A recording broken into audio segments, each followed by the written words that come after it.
Have you ever felt déjà vu so vivid it felt like remembering the future? Now imagine someone who doesn't just feel it, but lives it. They show up knowing disasters before they happen. Technologies not yet invented, secrets no one should know. These aren't just internet rumors. They're documented cases, whispered confessions, and stories erased from history books. A passport from a country that never existed. A man in a 1917 photo wearing modern sunglasses. A missing child who claims she's seen the year 2136. These aren't coincidences. They're fractures in memory, in time, in reality. And the more you look, the more it feels like someone's been here before. Like, subscribe, and comment what you think is real. Because what you're about to hear changes everything.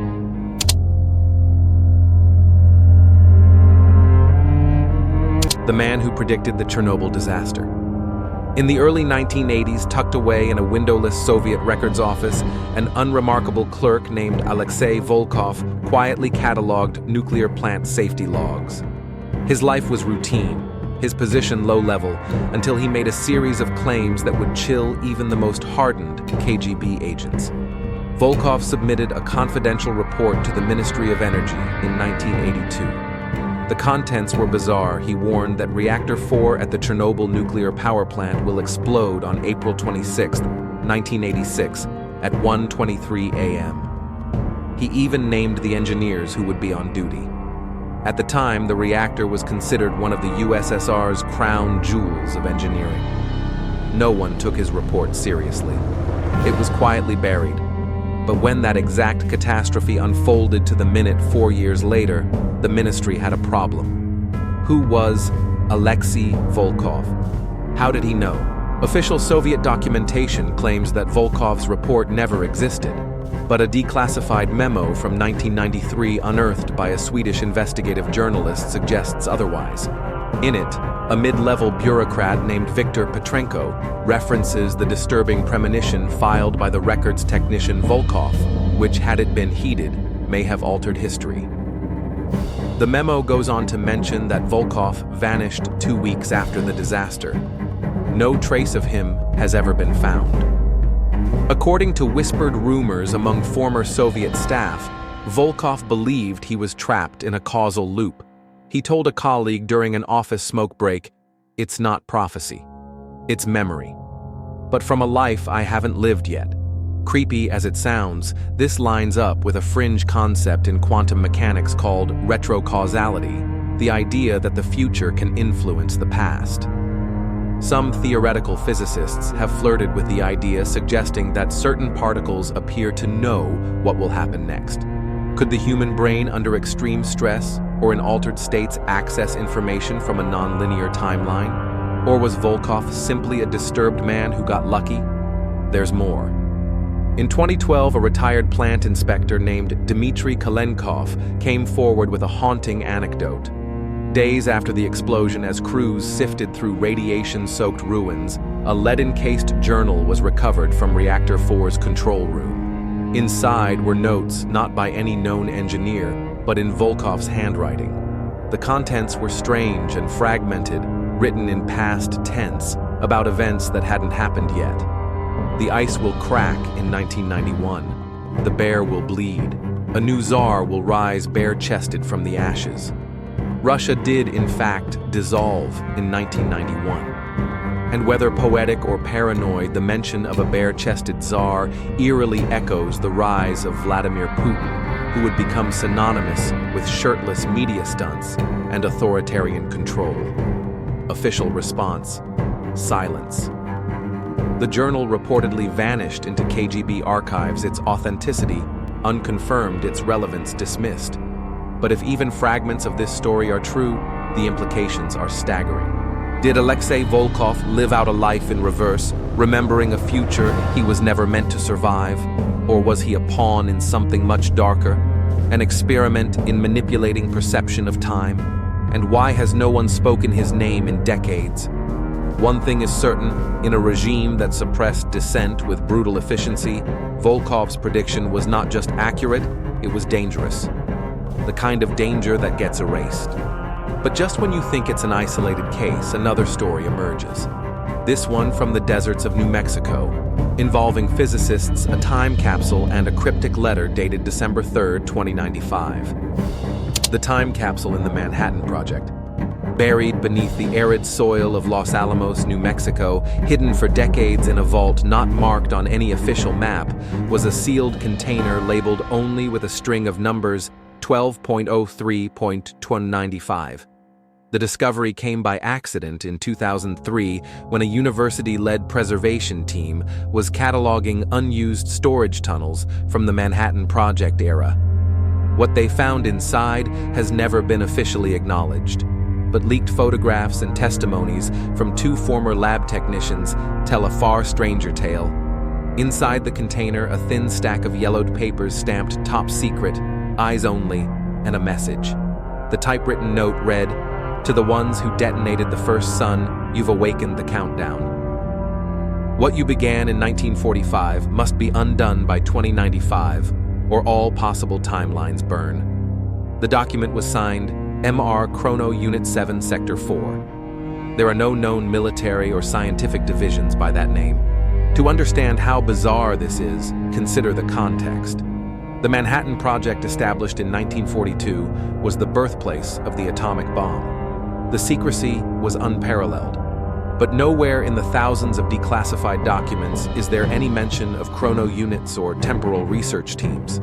And yet, in 2015, one of the original Manhattan Project engineers, Dr. Harold Sineski, then 93 years old, made a curious statement during an interview with his grandson, a filmmaker creating a documentary. Speaking about the weeks leading up to the Trinity test, he said, "There were men in uniforms we didn't recognize. They weren't Army, weren't Navy, wore patches that didn't exist. They watched everything, but never took notes." When asked who they were, Dr. Sineski simply replied, "No one ever told us. But we called them the ghosts. They knew too much." That line, "they knew too much," has since become the focal point of several conspiracy threads connecting temporal anomalies to Cold War science programs. And then there's the note's date, December 3rd, 2095. Most dismissed it as hoax embellishment. But that changed in 2021 when a cryptographer named Lisa Renwick, analyzing the formatting of the note, found something chilling. The typeface used, Courier Sigma, was not commercially available until 2079. And even more unsettling, a microscopic analysis of the ink revealed trace compounds consistent with synthetic polymers developed in 2080s tech patents. In short, the note could not have been fabricated in the 20th or early 21st century. Of course, officials offered a familiar response, mislabeling contaminated samples urban legends. But researchers close to the find were suddenly transferred, and the vault itself was reportedly resealed under Department of Energy jurisdiction. Whatever was in that capsule, it vanished as quickly as it was found. Speculation exploded in fringe physics circles. One theory suggests the note is part of a closed temporal feedback loop, a kind of cosmic warning system.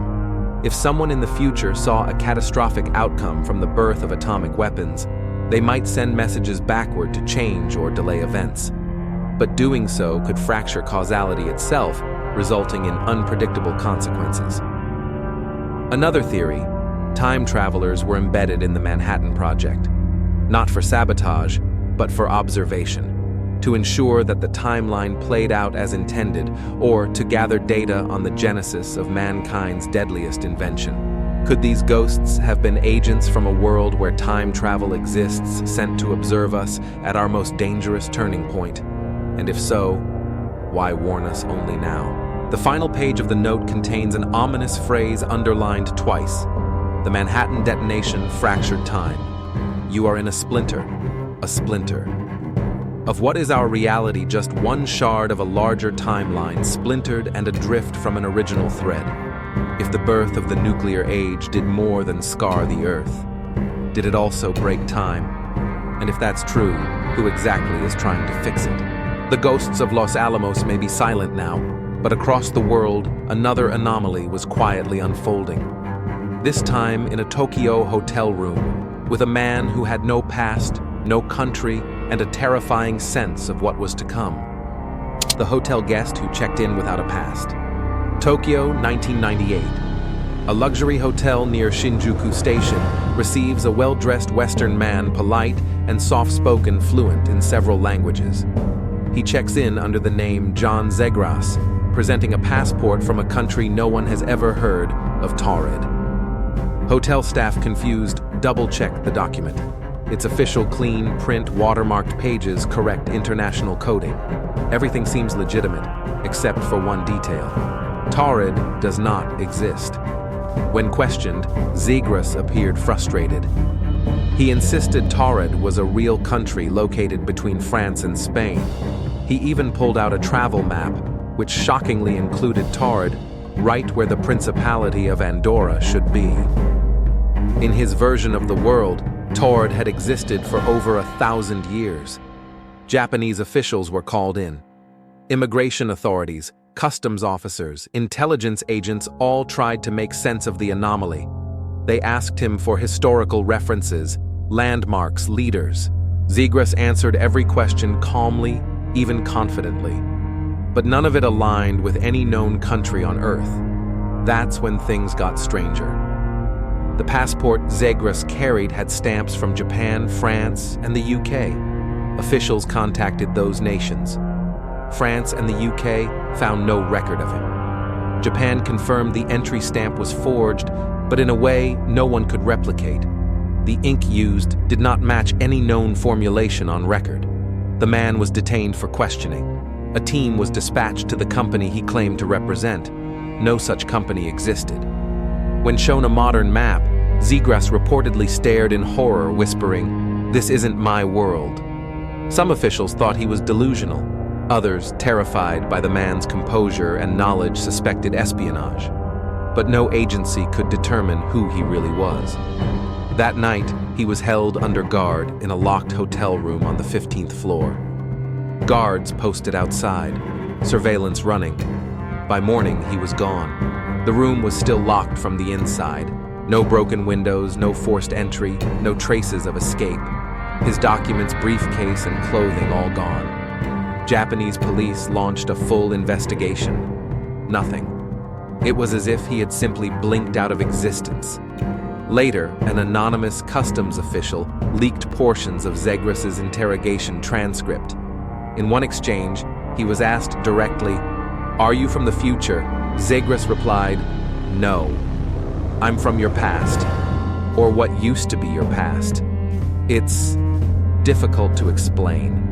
The story has become urban legend, but skeptics are quick to point out there are no official police reports, no hotel security footage released to the public, no passport photos confirmed. Just whispers, leaked testimonies, and one grainy photograph of a man with no name walking into a hotel lobby with a leather briefcase. Yet something about the Zegras story refuses to die. In 2013, a user on a deep web forum claimed to be part of a now-defunct Japanese intelligence unit that handled non-standard travelers. In a cryptic post, they wrote, "We called them folds, people from warped timelines." He was one of the cleanest we saw. No anomalies until you looked at the map. They went on to claim that Zegras was the first, but not the last. So, what are we left with? Was this an elaborate hoax orchestrated by a con man with extraordinary forgery skills and a mental disorder? Or was Zegras something else, a remnant of a fractured timeline, a traveler from a parallel Earth that no longer aligns with our own? If so, did he come by accident, or was he sent? And if he was sent, who sent him? The trail ends abruptly. No record of John Zegras exists outside that one anomalous event. His disappearance was never solved, and no other traveler has ever made such a bold appearance, at least not publicly. But anomalies don't need to walk into a hotel lobby to be real. Sometimes they show up in photos. Photos from another century. Photos that capture something no one can explain. Like the man with a wristwatch in a year it should not exist. The photograph of the watch in 1860. In 1974, while cataloging Civil War-era photography at a small museum in Ontario, a researcher named Stephen Meyer stumbled across an 1860 daguerreotype that would come to haunt him.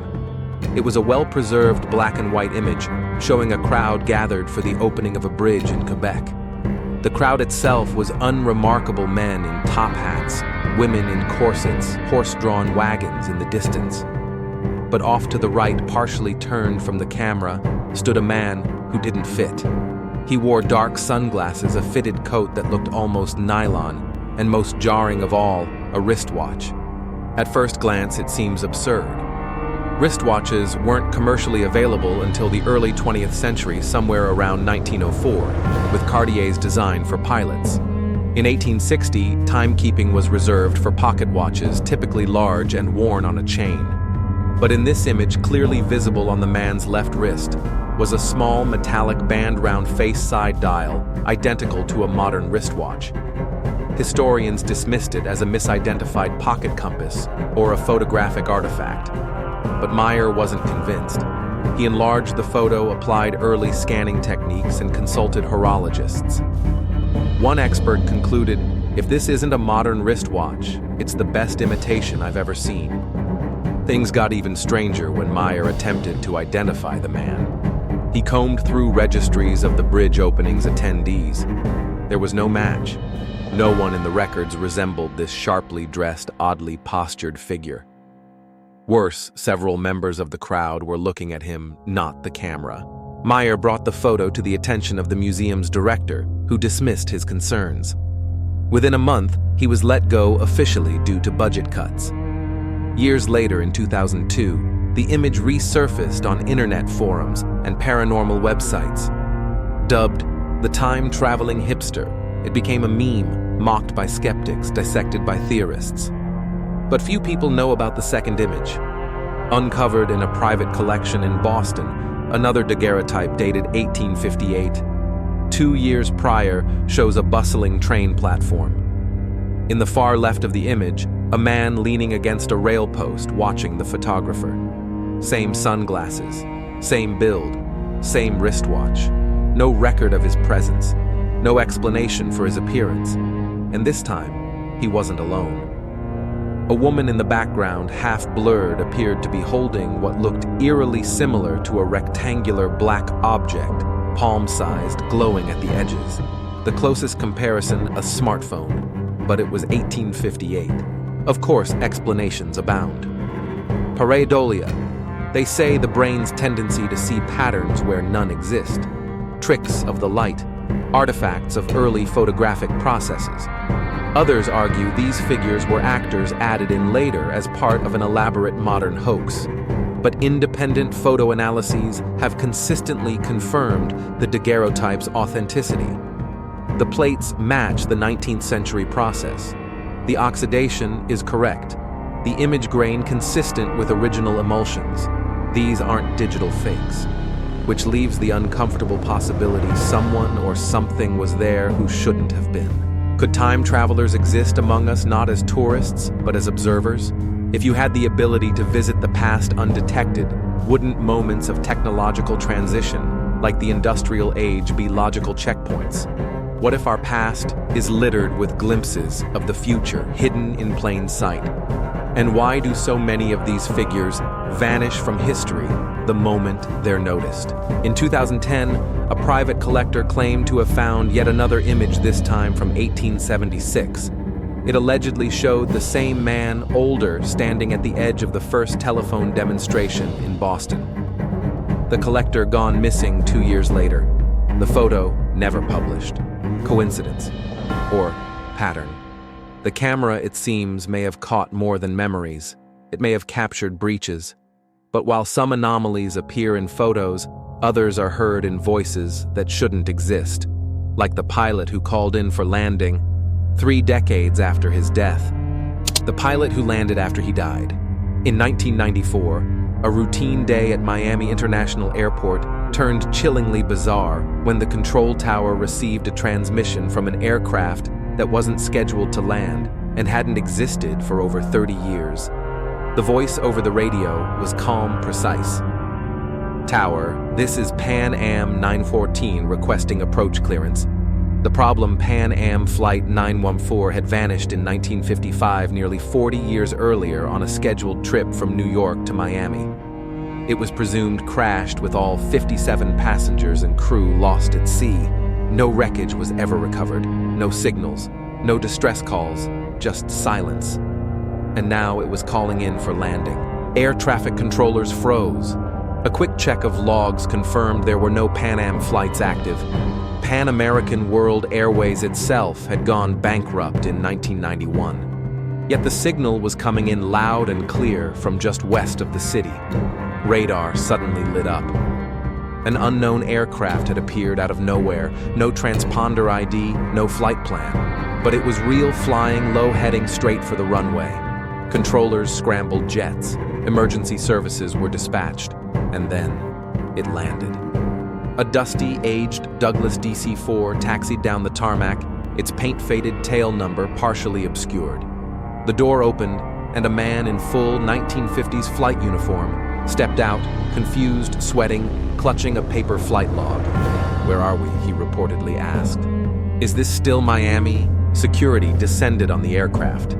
But the moment they approached, the pilot, panicked, ran back aboard and locked the door. In the confusion, the engines roared to life, and the plane took off again, disappearing into the sky. Within moments, radar lost it. Gone. The incident was buried under layers of official silence. But one man refused to let it die. Juan de la Corte, the air traffic controller on duty that day, leaked what he heard and saw. According to him, the voice on the radio had given the exact flight number, departure time, and passenger manifest count from 1955. Data that had never been released publicly. His story drew ridicule, but also attention. Paranormal investigators, amateur researchers, even former Pan Am employees began to dig. They discovered something chilling. A retired airline technician came forward with a logbook entry from 1955, a scribbled note in the margins, Flight 914 lost, possible radar ghost over Caribbean. One transmission received, "We're not where we should be." Then silence. The handwriting matched the senior radio operator on duty that day, and there's more. In 1999, a tourist in Caracas, Venezuela, visited a small aviation museum. Among the exhibits, a weathered cockpit flight log from an unknown Pan Am aircraft dated July 2, 1955, the same day Flight 914 vanished. On the final page, entered cloud formation 30 minutes after takeoff. Instruments malfunctioning, horizon lost, feels wrong, time inconsistent. No flight by that number was ever recorded in South America, and yet the log is real. So what happened? One theory suggests a temporal slip, a pocket of distorted time that the plane somehow entered. A region of sky where time behaves differently, perhaps over the Bermuda Triangle, long suspected of such anomalies. If that were true, Flight 914 may have experienced only minutes of flight time, while decades passed on Earth. Another theory goes deeper: intelligent manipulation. What if someone or something opened a corridor in time and Flight 914 flew into it? Was it an experiment, a rescue attempt, or a tragic accident caused by a tear in the timeline? Juan de la Corte died in 2002, but he left behind a recording of the flight transmission. Analysts claim it has no irregularities, yet one frame-by-frame spectrogram reveals a second voice, faint layered beneath the pilot's words. It only says one thing: not supposed to be here. Are these the echoes of a pilot caught between timelines? A message from a doomed crew trying to return to a home that no longer exists? And if a plane can disappear and reappear, nearly 4 decades later, what else is out there? Trapped in time's eddies, still searching for a way back. The sky is vast. And in one haunted valley deep in the Alps, another anomaly lay buried for centuries until it too resurfaced. This time in the form of a machine that shouldn't have existed. The 400-year-old machine buried in ice. In 2011, a team of alpine archaeologists surveying a glacial retreat in the Ötztal Alps on the border of Austria and Italy made a chilling discovery. They were expecting fossilized plant matter, maybe ancient tools, but what they found embedded deep in the ice was unlike anything in their field notes. A metallic object, rectangular, riveted and partially rusted, a machine unmistakably modern in design. The item was located just 400 meters from the site where the famous Ötzi the Iceman was discovered in 1991, a 300-year-old natural mummy. But this artifact, buried at nearly the same depth, didn't belong to the Neolithic age. Carbon tests on surrounding sediment suggested it had been frozen in place since the early 1600s. Dubbed the glacial device by researchers, the object was approximately the size of a shoebox and composed of anodized aluminum alloy, a material not discovered until the 19th century and not widely used in machinery until the 20th. X-ray imaging revealed a complex interior gears, coiled springs, magnetic plates, and something resembling a rotating disc etched with binary code. But this was the 17th century. Binary code wouldn't be formally developed until Leibniz's writings in 1703 and not implemented in computing until centuries later. No known civilization secret society or rogue inventor from the 1600s could have manufactured such an item. Yet there it was, in perfect contradiction to our historical timeline. The Austrian government quietly removed the device and classified it under a non-disclosure technical archive. But one whistleblower, Dr. Elena Voss, a technician on the original recovery team, leaked images to an anonymous online forum in 2013. The photos showed a strange marking on the side of the object, an infinity symbol intertwined with a serpent. Beneath it, a date etched in near microscopic print 2237. She claimed the device wasn't just a machine, it was a temporal beacon, a marker, a breadcrumb left behind, or maybe dropped. Shortly after her leak, Voss disappeared. Her last communication was a message sent to a colleague. It's not just where it came from that matters, it's why someone came here. Her disappearance was never investigated officially. No missing persons report, no statements. She simply ceased to exist in public records after 2014. Skeptics have tried to explain the device away as a piece of lost WW2-era equipment misdated by shifting ice layers. But no wartime technology matches the device's structure or its binary encoded disk. And when cryptographers attempted to decode the patterns from the leaked photo, they extracted a chilling string of English characters. You found one. Others remain hidden. Time folds. Stay away. Was it a warning, a glitch, or a message meant for someone else entirely? The mountains are no strangers to secrets. The Alps have long harbored rumors of strange lights, phantom figures walking against time hikers who disappear without a trace, only to reappear years later unaged and confused. Could this device be proof that the past is not a closed book but a shared corridor, one being traversed without our knowledge? And if someone from the future left something behind, was it a mistake or a deliberate act of temporal colonization? Are we living in a world where history has already been rewritten again and again by travelers folding time for reasons we can't comprehend? And if this was just the first device to be found, how many others are out there, hidden in glaciers, caves, shipwrecks, ancient ruins waiting to be discovered? But sometimes the traveler isn't lost in the ice, but caught in a loop, forced to repeat their final moments forever, just like the man who died. Again and again. The man who died again and again. In a small town in eastern Poland near the Belarusian border, local authorities were summoned in October 2003 to a quiet forest clearing where a man's body had been discovered. Cause of death, gunshot wound to the head. No ID, no belongings, just a faded gray coat and a pair of scuffed dress shoes. An ordinary murder case, or so they thought. But when the coroner began the autopsy, he froze. The man on the table was identical down to the last facial scar and dental record to a man found dead in the same forest in 1976. Same location, same wound, same face, no DNA variation, not a relative, the exact same person. Authorities assumed it was a clerical mistake, perhaps a misfiled 1970s record being confused with a current one. But when they pulled the original autopsy report from 1976, they noticed something chilling. The man in 1976 had died wearing the same clothes, and in both cases the bullet was fired at the same angle with the same caliber weapon. Even the position of the body was identical down to the outstretched hand pointing northwest. Pathologists ran independent DNA analysis just to be sure. It came back 100% match.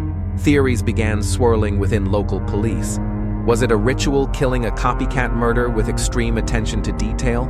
But then came the third report. In 1938, a logging team stumbled upon the body of an unknown man in the same forest. Records from pre-war Poland were incomplete, but a black and white photo of the corpse had been kept. When compared to the 2003 and 1976 autopsy photos, the resemblance was undeniable. Same scar, same shoes, same coat, and beside him in all three incidents, a broken pocket watch always stopped at 9:17. This was no ordinary man. This was a recurring death spanning nearly a century. Journalists caught wind of the pattern. Local papers dubbed him the man who wouldn't stay dead. But just as the story began gaining traction, the national government stepped in. All three case files were seized.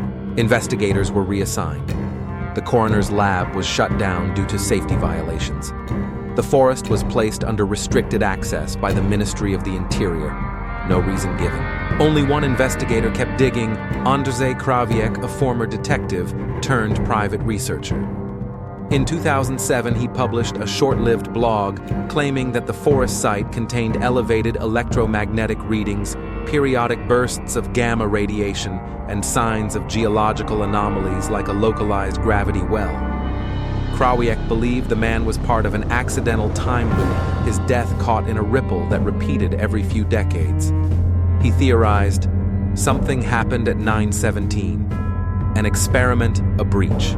Whatever it was, it trapped this man in a fragment of time. The forest is the anchor point. He always returns there to die again. Shortly after publishing that post, Krawiec vanished. His last blog entry, a blurry photo night vision showing a figure walking into the forest. The caption read, "He's back." Skeptics say it's a long-running myth, perhaps multiple people resembling the same man. But the dental records alone collapse that theory. And what of the watch A horologist from Krakow, shown the broken timepiece, claimed it was not manufactured anywhere in Europe or America?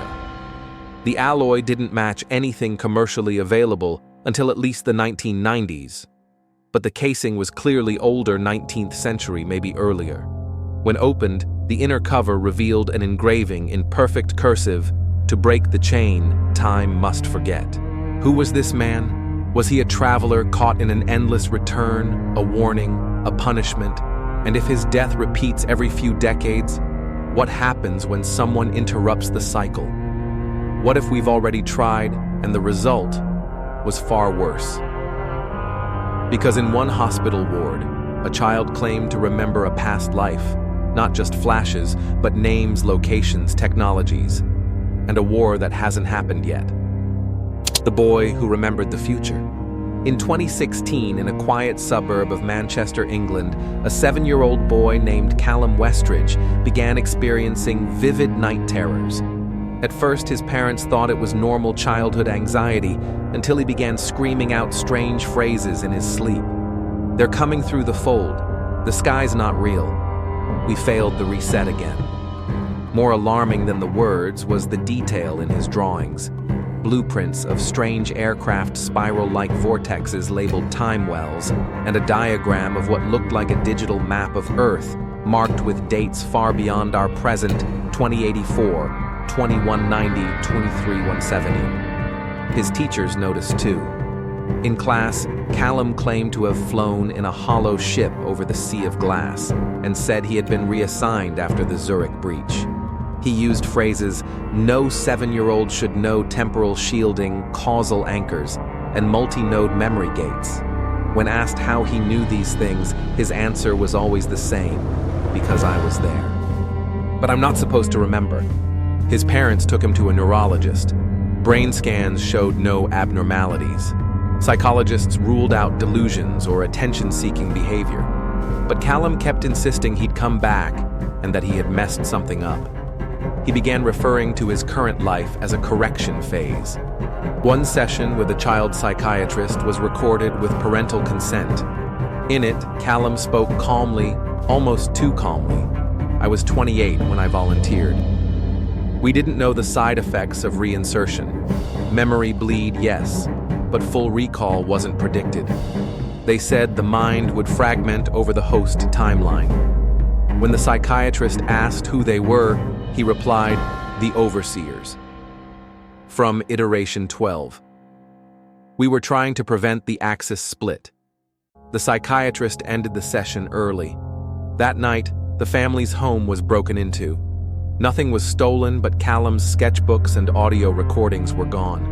The laptop containing session logs was fried, not wiped, but physically melted from the inside. Callum grew quiet. He stopped talking about the future. His drawings became normal stick figures, animals' houses. But there was one more incident. During a school fire drill, a loud siren startled the children. Callum collapsed and began screaming, "The folds are collapsing! Get to the exit vector." When his teacher tried to calm him, he stared at her with wide, terrified eyes and whispered, "You won't make it this time. You didn't last time either." Later, when asked what he meant, Callum said nothing, only that he was slipping and that soon the breach would seal. In early 2018, his family moved. No forwarding address was ever given. All medical files were requested by a government liaison citing neurological research. But the psychiatrist who worked with him, Dr. Lisa Kerr, went public in 2020, breaking her NDA. She published a single-page white paper before disappearing. It included just one statement. If Callum's memories are real, then temporal incursions have already happened, and childhood recall might be our only trace. Theories exploded online. Some claimed Callum was part of a temporal back insertion program, where operatives are seeded into earlier time frames with fragmented memory to steer the future away from catastrophic divergence. Others believed he was a residual imprint, a soul reincarnated from a destroyed future timeline. Skeptics say it's fantasy, but memory researchers point to a growing number of children worldwide reporting similar recall. Unfamiliar cities with sky domes, conflicts fought with frequency weapons and evacuations through rift stations. If true, the implications are staggering. What if children aren't just imagining past lives but remembering alternate futures? What if the future is trying to fix itself through us? And if Callum truly failed in his mission? What was he trying to stop? Or worse, what did he accidentally allow to happen? Because sometimes the future doesn't try to rewrite itself with agents or warnings. Sometimes it pulls people back, dragging them into shadows that don't follow the laws of time. Like the man who was erased from history, except for one impossible photograph. The man who appeared in a 1917 photograph. In 2010, a retired archivist named Judith Phelps was cataloging a collection of century-old glass negatives recovered from a defunct London photography studio. Among the collection was a black and white image dated May 12, 1917. It depicted a typical street scene, horse-drawn carriages, a crowd gathered around a newspaper stand, banners for the war effort fluttering in the breeze. But at the center of the photo, almost too perfectly, stood a man who didn't belong. He wore a zip-up windbreaker, sunglasses, and a t-shirt with a faded logo that looked suspiciously like a 1970s rock band emblem. He wasn't just out of place, he was out of time. At first, Phelps assumed it was a hoax, a modern insertion. But the negative was intact, showing no signs of tampering. Infrared scans verified the emulsion and development process as consistent with early 20th century materials. Experts from the Royal Photographic Society were baffled. The man's clothing included nylon fibers which didn't exist until the late 1930s. His sunglasses had UV protection coating developed in the 1980s. Even his hairstyle, a slightly shaggy cut with gelled bangs, was iconically late 20th century. But he was undeniably there, fully integrated into the shadows and light of the original exposure. Facial recognition software run unofficially by a tech forensics group returned 0 matches. The man did not appear in any passport database census, birth registry, or facial ID log past or present. He was simply dubbed the 1917 Time Tourist. Internet sleuths pounced on the mystery. Some said he was part of a secret chrononaut program sent back for reconnaissance. Others claimed he was a slip and accidental displacement caused by a temporal breach. But then came something far more unsettling: a second photo. An amateur historian from Canada posted a scanned family photo dated June 3, 1941, showing a picnic in Toronto's High Park. In the background, seated on a bench, was the same man wearing the same clothes. Exact same posture, same expression, same scuffed sneakers, 44 years apart, no aging, no variation, and the negative authentic, the man still unidentifiable. Even stranger, both photos showed identical time anomalies. The clouds directly above him appeared blurred, and there was a faint spherical warping in the image, where he stood as if light bent around him unnaturally. Researchers from Oxford's Anomalous Image Division, a little-known archival group with ties to intelligence circles, examined the photographs and quietly issued an internal alert subject consistent with prior temporal distortions. Visual signature suggests phase instability. Containment recommended. The photos were swiftly pulled from public record. The Reddit thread vanished. The family who posted the 1941 image deleted their account. All attempts to contact them have failed. But one email leaked, sent from a digital forensics contractor who analyzed the image. It's not just that he's in the photo. It's like the photo wants him there, almost like he's an anchor or a glitch.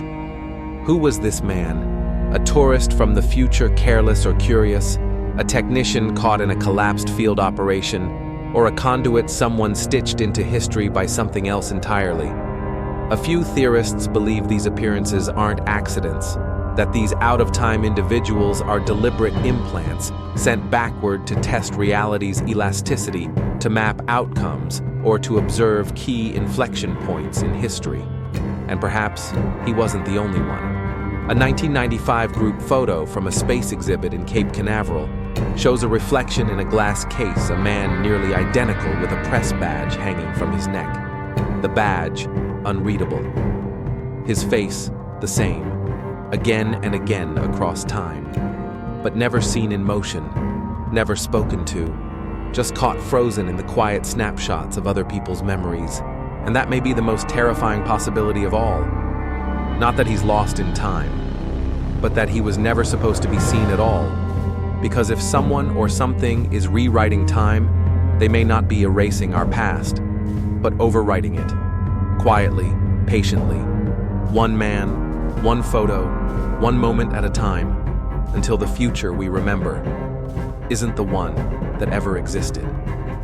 The broadcast that came from nowhere. At 2:13 a.m. on October 14, 1997, a shortwave radio enthusiast in rural Nebraska was scanning frequencies when he picked up a strange transmission. It began with a high-pitched whine, followed by 3 rapid tones and a heavily distorted voice.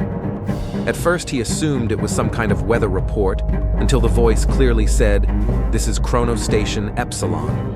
Log point breach 245. Echo collapse in progress. Mission integrity compromised." The transmission lasted just 38 seconds.